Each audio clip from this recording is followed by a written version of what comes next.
Today we are going to look at how to create an array and access the content of an array. Alright, so open your IDE and opening the Eclipse IDE here.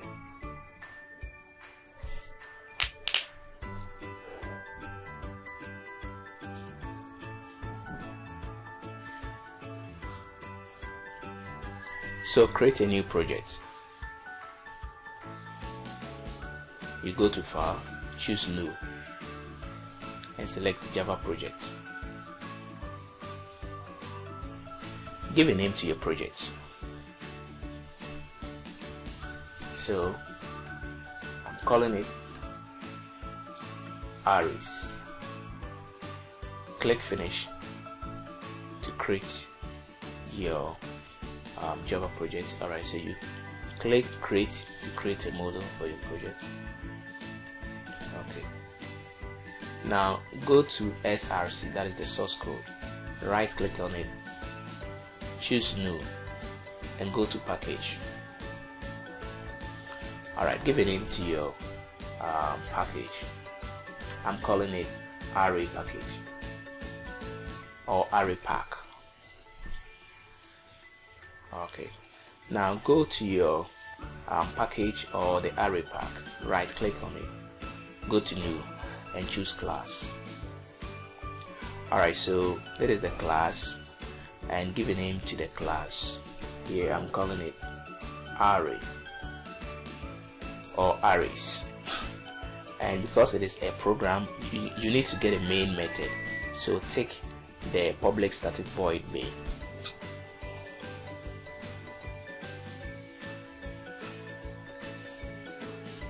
Alright, so there is a programming step that is provided by the IDE. The first line is package, and that is the name of your package, array pack. The second line is blank, left for readability sake. The third line is public class arrays, and that is the name of your array. Your array, sorry, that is the name of the class or the program. The class is arrays. And you see this keyword here, CLASS, it means class. It is a Java keyword, just as the public. So always in pink here are Java keywords. They are Java reserved words. The class signifies that is the class definition. The name of the class or the program is arrays. And the public is a modifier. It shows how class may be accessed. So, and here too we have another line of code at line 5, and that is what we call the main method. And you need to get this in every program that you write. So you have these things there. So we are now going to write our program, but before then I want us to say something very small about this program. So I'm going to add a multi-line comment to this program, and this program is going to show us how to create an array and access the contents of an array.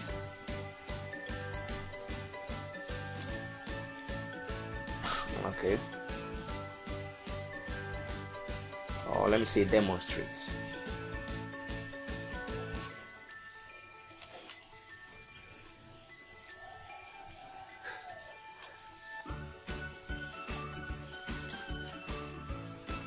So this program demonstrates how to create an array and access the contents. So I'm going to enter some numbers, or I'm going to input some numbers, and the numbers will create an array, or there will be that array. I'm going to create an array and input some numbers into the array. And because I'm going to input the numbers from the keyboard, I need a scanner class. I need a class to input the items. So I need to import the scanner class so that I can create a scanner object to input the items. So I should have this import statement on top of the program, and that is import java.util.scanner, and that is needed for the scanner class. Okay, so the two lines that you see here means that whatever follows here is a comment. The compiler, that is the Java compiler, ignores this statement because it is a comment over here. Alright, okay, so right away I'm going to create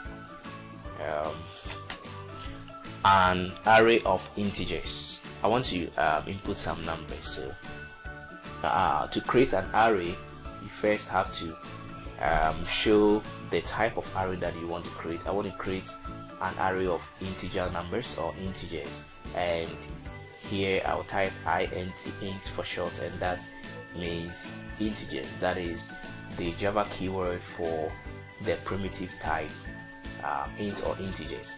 And after that, you need to bring, or you need to open and close a square bracket, and that means an array of integers. Okay, I'm calling this array numbers.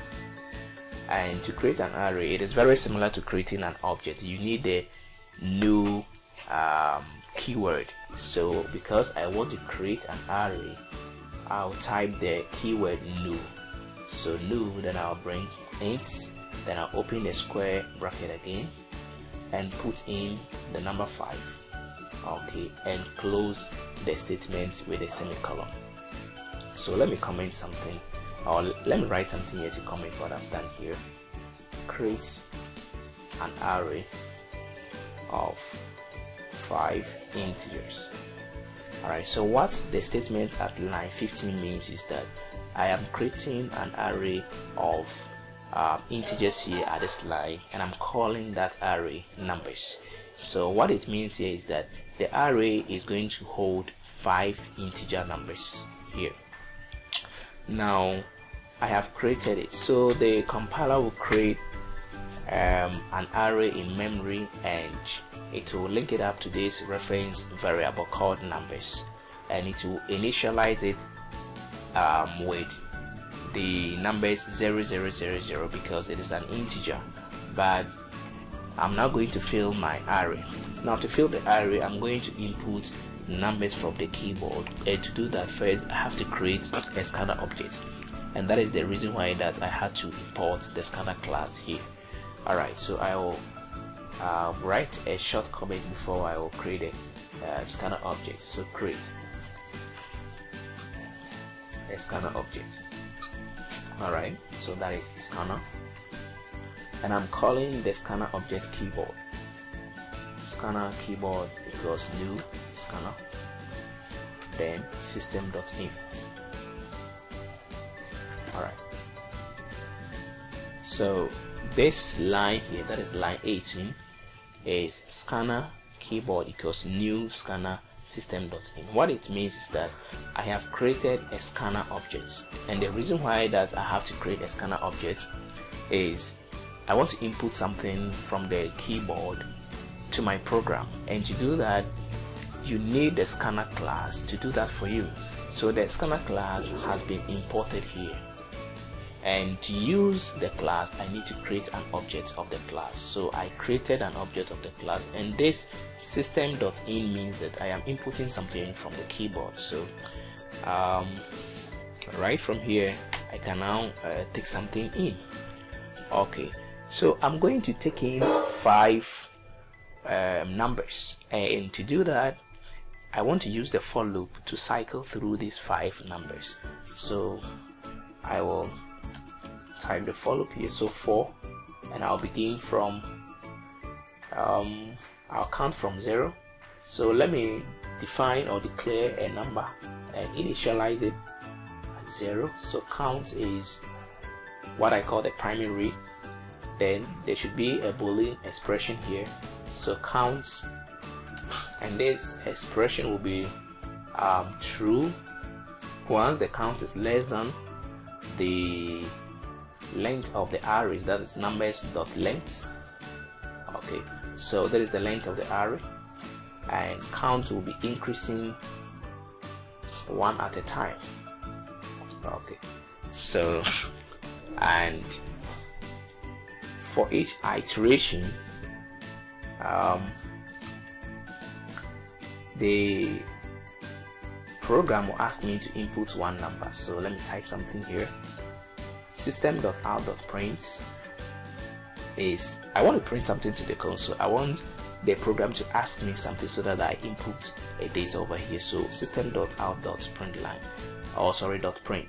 The print method is used to print something to the console or something out. So I'll write something here, enter number, I think the first number here. So enter number counts plus 1. Okay, then I will put something here. Alright, so let's see what this means, what I've done so far. What I've done here is that now at line 18 I want the program or the compiler to create a scanner object so that I can be able to use the scanner object to input my data. So at line 18 a scanner object called keyboard is created. Alright, and I'm going to use this keyboard to get the data. So let me write something here before I continue with whatever I'm doing. So I'm going to use the keyboard here.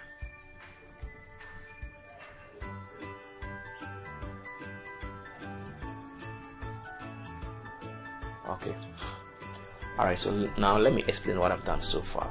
So at line 20 I am going to cycle through the entire length of the array. So what you see here is that I want the iteration to begin at the first element in the array, that is count 0.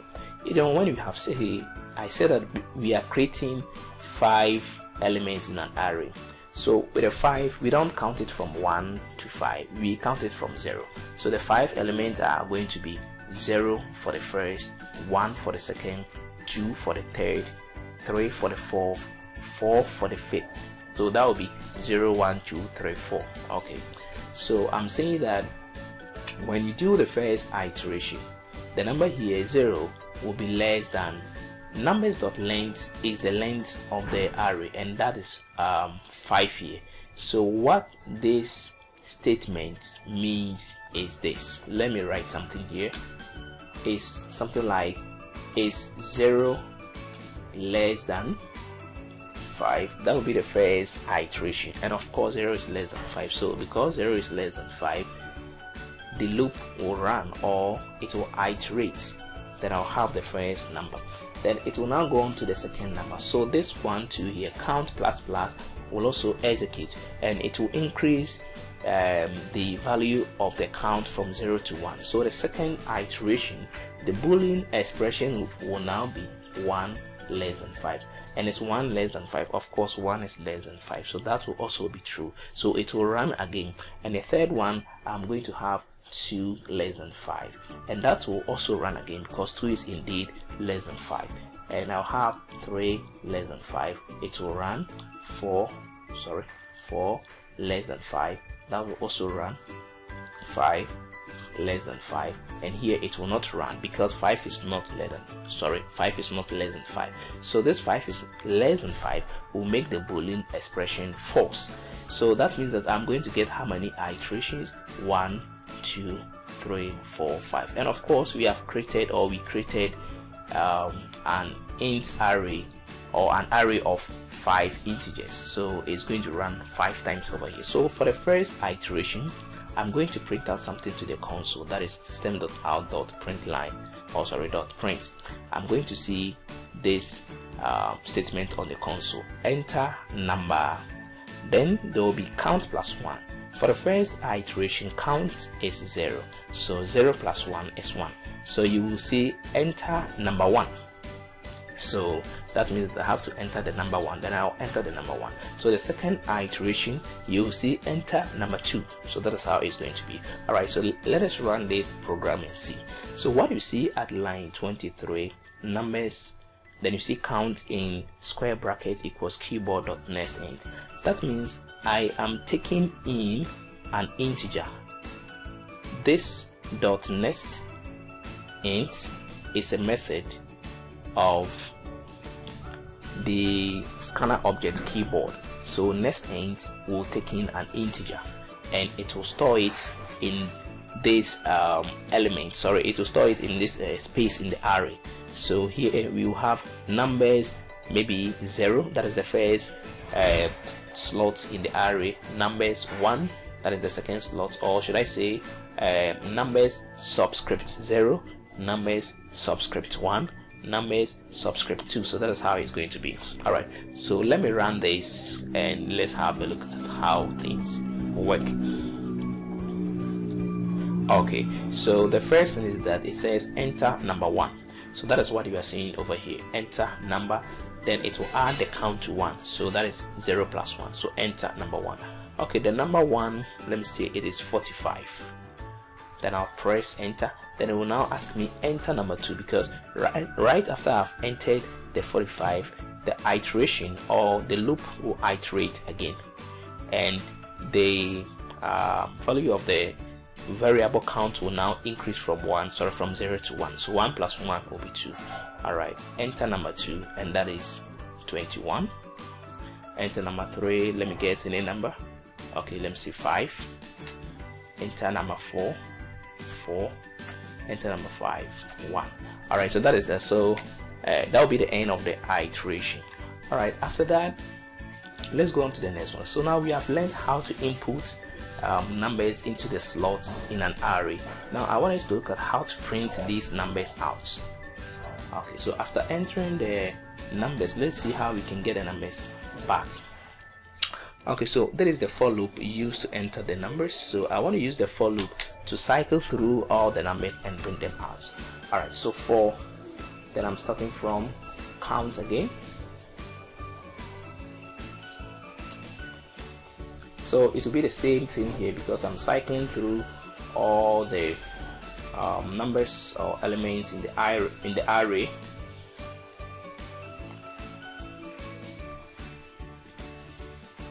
Okay, all right. So what I'm saying is that from the first slot in the array to the last one, I want you to print the content of the array. So print the content of the array here. So you print the first one, that is, you print numbers, subscripts, counts. So you print the first one, and what you do is that immediately you print it. You know, when you have the print method prints something to the console, and it doesn't move to the next line. When it prints, the cursor remains on the same line. So remain on the same line, but I want to see space. So I concatenate a white space with the numbers subcount. So that is what I want you to do over here. So you print the number, you leave a space, you print the number, then you leave a space. Alright, so I'm going to run the program again, and when I run it, I will be asked to input the numbers again, and after that it will display the numbers that I have put in. But let me write something here small before that's let me add a comment here. I am going to display the numbers. Alright, so here too, let me add a comment here. I am inputting, or I am storing the numbers in the array. Okay, so that is that. So I'm going to run the program here. So you right click and go to run as, then you click Java application. Okay, so enter number 1, I'm going to use 1. Number 2, I'll enter 2. 3, I'll enter 3. 4, 4, 5, 5.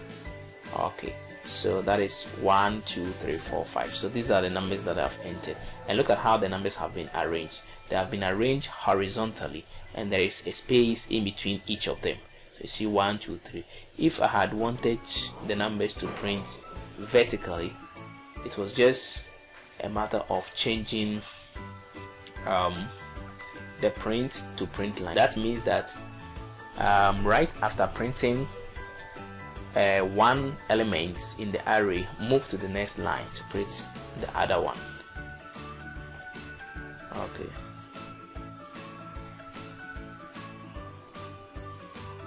Okay, so let me enter the numbers, and it will now give me 1, 2, 3, 4, 5 vertically. So that is what it is doing here. The print line will print vertically, and the print will print it and still leave the cursor on the same line. Alright, so that is it for today.